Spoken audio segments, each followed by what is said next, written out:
Henry pressed the telephone against his ear as hard as he could. He heard a lot of barking, and then he heard Joe yell, "What did you let him go for? There's a reward for him, $10 whole." There was an answer with a girl's voice, which Henry could not catch, the sound of thumping feet, and then nothing but the sound of a television set, tuned to a program with a lot of shooting, which his parents would not let him watch. "I don't get it," said Henry to his mother and father, who had been following his side of the conversation. "There was a lot of barking, and now there isn't anyone on the line. Anybody home?" he asked into the telephone in a loud voice. There was no answer, only gunfire from the television set. "Hang on a minute and see what happens," said Mr. Huggins. "Now that we're this close to Ribsy, we can't let him get away." Henry strained to catch any sound that might come through the telephone. He heard barks that grew fainter, yelling, arguing, and finally a click as someone in the Saylor household replaced the telephone receiver. That click was as final as a period at the end of a sentence. Slowly he replaced the receiver. He thought a moment and then said, "At least Ribsy recognized me, that's something." When Ribsy could run no more, he flopped down on the sidewalk in the dark to pant. As soon as he had caught his breath, he got up again and started off at a brisk trot with his nose to the ground. The trouble was, he did not know where he was going. It was all very puzzling. He had heard Henry Huggins' voice, but he could not find Henry. He stopped and barked, thinking that Henry would call. When there was no answer, he continued his search, hoping his nose would guide him. The sidewalk gave Ribsy the scent of many people, and of a variety of dogs, and of a cat or two, but it did not give him the scent of Henry. Ribsy became tired, confused, and bewildered. Late that night he gave up looking for Henry and went to sleep on the cold concrete in front of the Coffee Cup Cafe, where the lingering smell of hamburgers fried during the day gave him some comfort. Early the next morning Ribsy woke up feeling stiff and hungry. The Coffee Cup Cafe was not open, so he walked around to the back door, where he found a garbage can that smelled interesting. It must have smelled interesting to some other dog too, because the can had been tipped over and garbage was strewn around the ground. Ribsy helped himself to some bits of bun, which were smeared with more relish than he cared for. He also ate the remains of a piece of pie. The best garbage had already been eaten, but at least his stomach was no longer completely empty. Ribsy wandered aimlessly around the neighborhood, which did not look at all like Klickitat Street with its green lawns and white houses surrounded by shrubbery. There was very little grass in this neighborhood and not many bushes, although there were a number of fire hydrants. Many of the buildings came right to the sidewalk, and most of them were of brick and were 3 or 4 stories high. It was in front of one of these buildings that Ribsy first saw the boy with the tennis ball. He was a thin boy, somewhat round-shouldered, who was sitting on the front steps tossing the ball from one hand to the other. Naturally, Ribsy was interested in a boy with a tennis ball. While Ribsy was watching the boy, a young woman came out of the apartment house. She was wearing a black coat over the starched dress and apron of a waitress. "Now see here, Larry Biggerstaff," she said, "you keep out of trouble today, you hear?" "Yeah, Mom." Larry stopped tossing the ball. Ribsy decided he did not like the smell of this woman. It reminded him of Violet Bubble Bath. "I don't want to hear any more complaints from the manager about you," continued his mother. "Last Saturday Mrs. Keach complained that you played a mouth organ in the hall, bounced a ball so that it disturbed the lady downstairs, and tried to climb down the fire escape. Keep it up and you'll get us evicted, and then where will we go?" Larry heaved a big sigh to show that he was disgusted with the whole situation. "But Mom, there's nothing to do. I don't even have a good ball to take to the playground." "I don't have money to buy balls," said his mother. "At noon you come to the cafe and get your lunch, and in the meantime keep out of trouble." She left the apartment house and hurried down the street toward the Coffee Cup Cafe. Larry began to bounce the tennis ball, which was old and had lost much of its life. He had to throw it down hard to make it bounce at all. Nevertheless, the sight was a stimulating one to Ribsy. He pranced right up to Larry and wagged his tail to show that he was ready to play. Larry did not understand. "Go away, you old dog," he said crossly, and muttered, "I don't even have a good ball." This boy needed educating. Ribsy barked to tell him that there was a dog ready to play with a tennis ball. Larry backed away. Ribsy wagged his tail and looked eager, but this only made Larry cautious. Plainly, Ribsy would have to show this boy how to play. He bowed before Larry, ran off a little way, and then came dashing back. Larry dropped the ball and Ribsy picked it up. "You give me back my ball," said Larry. Ribsy dropped the ball and stood over it, wagging his tail. Cautiously, Larry advanced toward the ball, but when he was about to pick it up, Ribsy grabbed it in his jaws and went racing up the street. "Hey!" yelled Larry. Ribsy raced back, dropped the ball at Larry's feet, and stood waving his tail and looking hopefully up at the boy.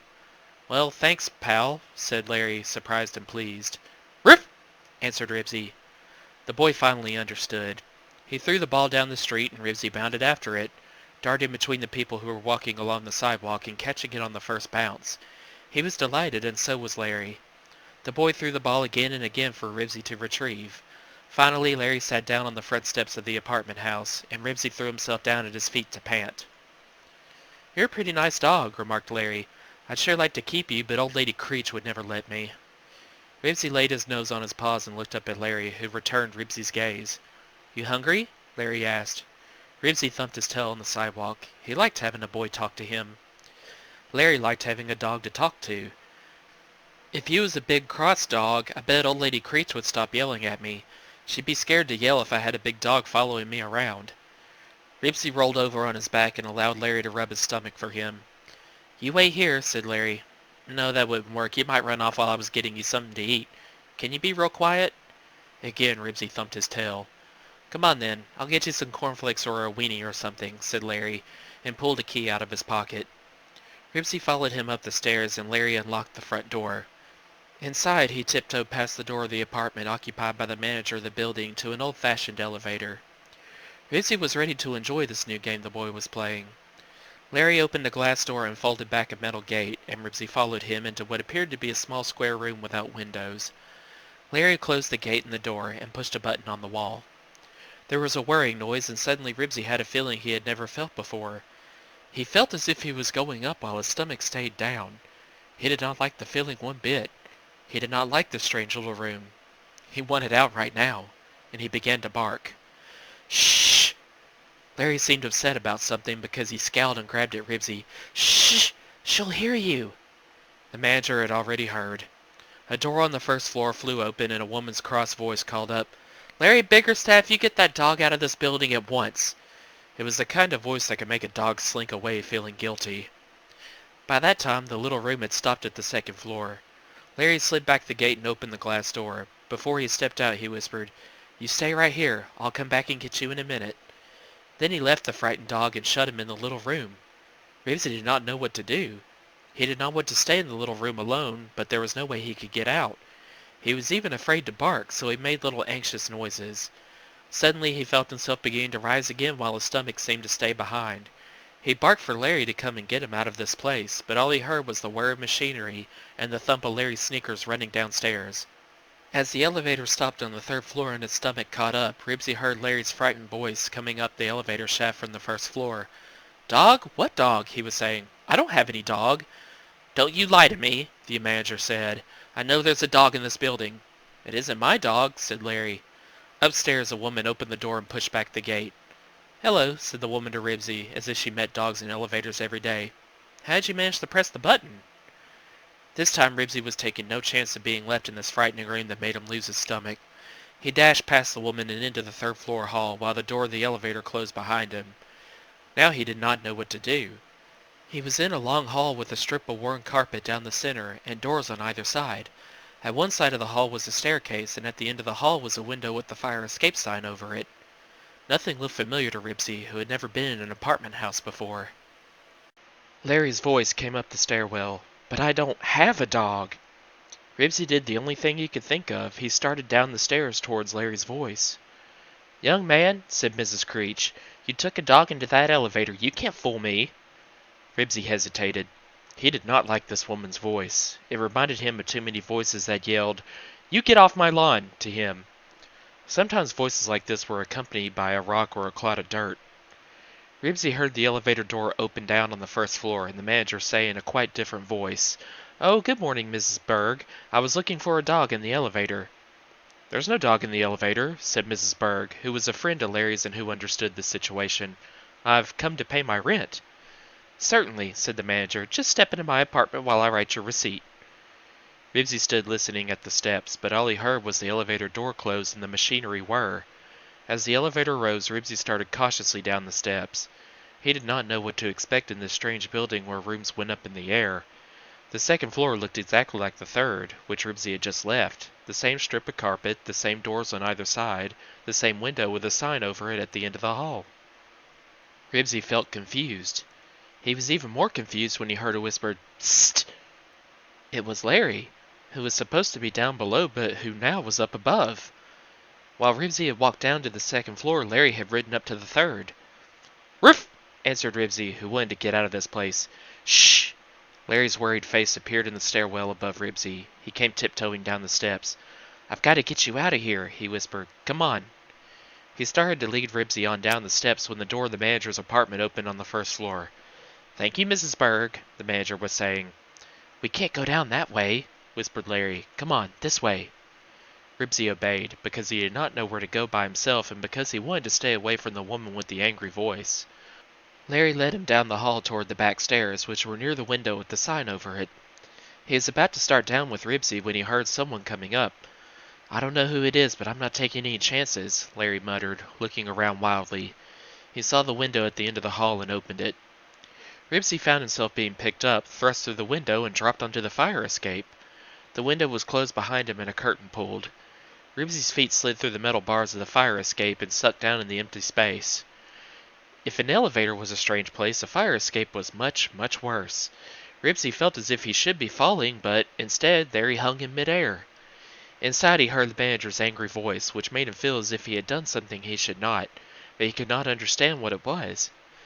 Silently he struggled to get all four of his feet up onto the metal bars of the fire escape. Ribsy soon discovered that a fire escape was not only frightening, it was uncomfortable. He had to move his feet carefully on the cold metal or they would slip through. It made him uneasy to see the ground so far below him. There was an opening in the fire escape big enough to jump through, but the ground was too far down. Since Ribsy could not go down, he did the next best thing. He went up. Because he was an optimistic dog, he hoped things might be better up there. He climbed up cautiously, one step on the steep slanting ladder at a time. Unfortunately, when he reached the next level of the fire escape, things were worse. The good solid ground was farther away. Ribsy peered into the window, but the third-floor hall was empty. With his tail drooping, Ribsy looked around. The view was better, but there was nothing a dog would be glad to see, only some old fenders and wrecked cars behind the body and fender shop below. He could look out over the roof of the shop and see the cars and buses on the busy street on the other side of the block. He tried whimpering at the window, but no one came. He gave an experimental bark, but there was so much banging in the body and fender shop that no one heard him. Bewildered and frightened, Ribsy lay down on the fire escape as best as he could. The cold metal bars pressed into his body, and the breezes blew under as well as over him. Nothing was comfortable, nothing was familiar. He felt more lost than he had ever felt before. There was nothing to do but lie there on the fire escape, watching the traffic and listening to the banging in the body and fender shop, and wait for things to get better. A half-hour went by, and then an hour. Larry did not come back, and the building was silent, because the apartments overlooking the body and fender shop were rented to people who were out all day, and did not have to listen to the noise. Ribsy grew cold and stiff. His body hurt from the iron bars that pressed into him. Things were not getting any better. Ribsy would have to do something. Ribsy got up and managed to shake himself without having his feet slip through the fire escape. Cautiously he put one forepaw and then the other on the window ledge once more and whimpered at the empty hall.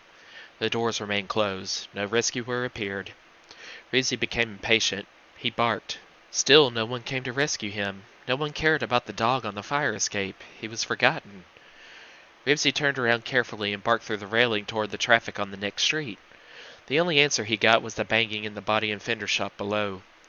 Ribsy walked gingerly around the fire escape to make sure he had not missed a way out.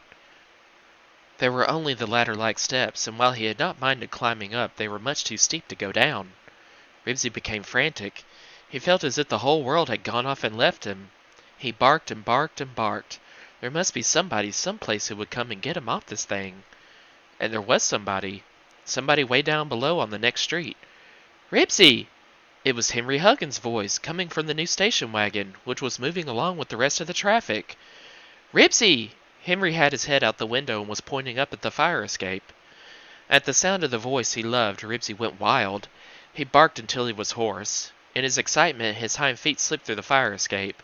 Terrified lest he fall through, he scrambled frantically to regain his footing on the metal bars. When his feet were planted safely once more, there was no sign of Henry anyplace. This terrified Ribsy even more. Henry had gone off and left him again. He barked so hoarsely and so wildly that even the body and fender men heard him. One of them came to the back door of the shop and looked up at the dog on the fire escape.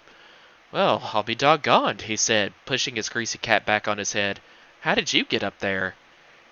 Ribsy whimpered anxiously. He felt better just having someone speak to him. "Hey, Bert," the body and fender man called to someone else in his shop. "There's a dog on the fire escape." "No kidding?" Bert appeared and looked up at Ribsy. "Well, what do you know? How do you suppose he got up there?" Ribsy tried to tell the men that he had to get down, that he had to run down the street and find Henry Huggins before he got so far away he could never find him again. "What do you think we should do?" asked the body and fender man. Bert shrugged. "Probably some kid put him there. Most likely it was Larry. He'll probably get him down again." "Yeah, I guess you're right." The two men knew Larry, who often came into the shop to admire the wrecked cars. Suddenly Ribsy saw Henry Huggins appear from around the side of the building. "Ribsy!" the boy shouted. "I found you!" This time Ribsy barked for joy at the sight of the boy down below. "Funny place to lose a dog," remarked the body and fender man.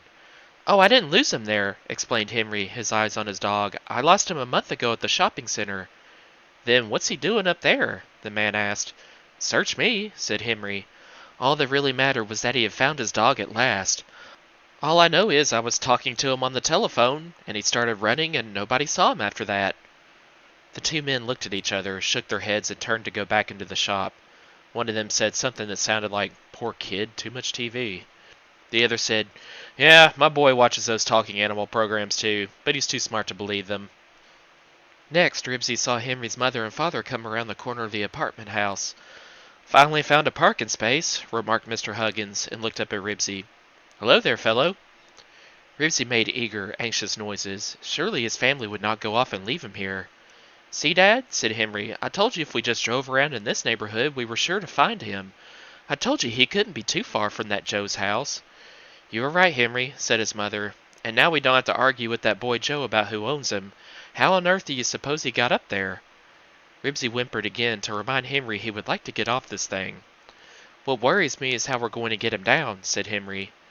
By this time Larry Biggerstaff arrived. He had been sitting on the front steps worrying about how he was going to get rid of the dog, when he had noticed three people hurry down the side of his apartment building, and had overheard the words "dog" and "fire escape." "That's easy," Mr. Huggins was saying. "I'll just go ring the bell and tell the manager we want our dog back." "Please don't do that," begged Henry, bursting into the conversation. "The dog isn't supposed to be here, and I'll catch it if the manager finds out about him. She might even evict me and my mother, like she always says she's going to." Ribsy barked to remind the people below that he was still up here. "Shh!" hissed Henry. "I don't get it," said Henry. "What's he doing up there?" "Well, I was playing out in front with this old tennis ball I have." From the way Larry spoke of the tennis ball, it was easy to tell he did not think much of it. "This dog came along and wanted to chase it, and well, I got to thinking he might be hungry, and so I started to take him inside. And the manager started chasing me, and I shoved him out into the fire escape to hide him. And, well, I've been sitting out on the front steps here trying to figure out how I was going to get rid of him without the manager seeing me." "I see," said Mr. Huggins. "Well, you just get him down," said Henry. "Fast." "Now, Henry," said his mother. "I didn't put him out on the third floor," said Larry, as if this helped the situation. "I put him out on the second, and he climbed up to the third." Ribsy was so eager to get down he put a paw on the ladder-like steps. He could not do it. They were too steep. He was afraid. "We seem to have a problem," said Mr. Huggins, looking up at the dog on the fire escape. "Maybe you could boost me up to that little ladder that sticks down from the bottom part, and then I could climb up and carry him down," offered Larry, who was glad someone had arrived to help him with his problem.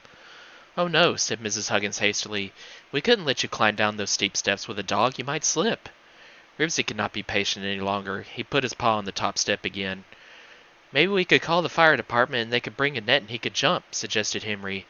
"Don't do that. Please don't do that," Larry objected strenuously. "The manager gets really excited when she sees a fire engine in front of the building." Ribsy was beginning to think the people below had forgotten all about him. He put a second paw on the steps. He wanted so much to get down. He wanted to feel Henry petting him again and to lick his face. Even though he was afraid, he was going to try. "This is ridiculous," said Mr. Huggins. "I'll just go in the back door and up the back steps and bring him in through the window." "And have someone mistake you for a burglar?" asked Mrs. Huggins. "Oh, no." "You go," Henry said to Larry. "You got him up there." Larry looked frightened. "The manager might catch me." "Then I'll go," said Henry. Ribsy reached for the second step and at the same time brought his hind feet down to the top step. "No, you won't," said Henry's mother. "You can't go roaming around in a strange building. We can't just leave him, Henry began. Ribsy had started down the steep steps. It was too late to turn back even if he wanted to, and he did not want to. He found himself coming down the steps faster than he expected. The metal was slippery to his paws. Halfway down he slipped and tumbled, yelping to the bottom. And there he was with his feet dangling in space again. "Hey, look!" Henry pointed unnecessarily. Everyone was looking at Ribsy. "He got down by himself. That proves he wants to come home to us." Ribsy picked himself up and scrambled around, trying to find places to set his feet. "Did you hurt yourself, Ribsy?" Henry asked. Ribsy managed to set his feet on the slats of the fire escape. "Ruff!" he said, and wagged his tail to show that he was still all right. "Smart dog, Ribsy," said Henry. "Now, how do we get down from there?" The two men from the body and fender shop came out once more to see what all the commotion was about. "Oh, I hear that dog talks on the telephone," remarked Bert. "He did once," said Mr. Huggins absent-mindedly. He was wondering how they were going to get Ribsy down to the ground. The two men exchanged a glance. "There's a ladder in the shop that could almost reach to the bottom of the fire escape," one of them said. "I'll get it." He returned in a moment with a paint-splattered stepladder, which he had set up under the fire escape. It almost reached to the metal ladder that extended down from the fire escape. "I'll go, Dad," said Henry, eager to get his hands on his dog again. "You better let me go," said his father, mounting the stepladder. With help so near, Ribsy barked joyfully. "Shh!" hissed Larry. Mr. Huggins climbed the stepladder and then the short ladder that was part of the fire escape. He crawled up through the opening in the lower level of the fire escape and picked up Ribsy. "Hold still, boy," he said, as Ribsy gratefully tried to lick his face. "You'll fall," worried Mrs. Huggins. "You can't possibly climb down the fire escape ladder and the stepladder with a dog." "Don't drop him," begged Henry. "I'm afraid that's what I'll have to do," said Mr. Huggins. "Go ahead," said one of the body and fender men. "We'll catch him." Ribsy felt himself being lifted over the railing of the fire escape, and then he experienced a terrible moment of panic as he fell through the air. Suddenly, everything was all right. 4 strong hands caught him. Ribsy wriggled out of the grasp of the body and fender men and sprang into Henry's arms, where he licked Henry's face for joy. "Ribsy," said Henry. "Ribsy, old boy." He put the dog down at last, and Ribsy was so happy he waggled all over. Henry sank to his knees and hugged his dog. "Whew, that's a relief," said Larry. Mr. Huggins reached into his pocket and brought out his wallet. "I think part of the reward money should be yours," he said to Larry. "What for?" Larry looked suspiciously at Henry's father as if he thought he might be joking. "I didn't do nothing." "You put him up where we could see him," said Mr. Huggins, and held out 3 $1 bills. "If you hadn't put him up on the fire escape, we could have driven around all day without seeing him." Larry looked doubtfully at the bills. "Sure," said Henry. "You put him up there in plain sight." Larry took the 3 bills. "Thanks. I can buy a good ball with this." He grinned at Mr. Huggins and at Henry. Then he patted Ribsy. Ribsy was so happy he wriggled all over for Larry, too. "And now I think we'd better go home before Larry's manager catches us," said Mr. Huggins as the men took down the ladder and carried it back into the body and fender shop. "I wonder if that dog knows how to dial the telephone, too," remarked Bert. "If he does, he ought to be on TV," answered the other man. Henry, his parents, and Larry walked along the side of the apartment house with Ribsy bounding along beside them. In front of the building, they ran right into Mrs. Creech, who was sweeping the front steps. "I knew you had a dog, Larry Bickerstaff," she said triumphantly. "Wait till I tell your mother about this." "There must be some mistake," said Mr. Huggins politely. "This is our dog. He never belonged to Larry." "But—" began Mrs. Creech. "No," said Mr. Huggins firmly. "The dog is ours and has been for several years. We just misplaced him for a while." Mrs. Creech did not know what to say, so she went back to sweeping the steps. Henry opened the door of the station wagon, which still smelled like a new car. "Hop in," he said to Ribsy. Ribsy accepted the invitation. He jumped in and settled himself on the seat. This time he knew he was welcome. Henry climbed in beside him. He picked up the leather collar which was lying on the seat and fastened it around Ribsy's neck. Ribsy thumped his tail on the upholstery. Mrs. Huggins smiled at Ribsy and did not say a word. Ribsy could ride in the new station wagon all he wanted.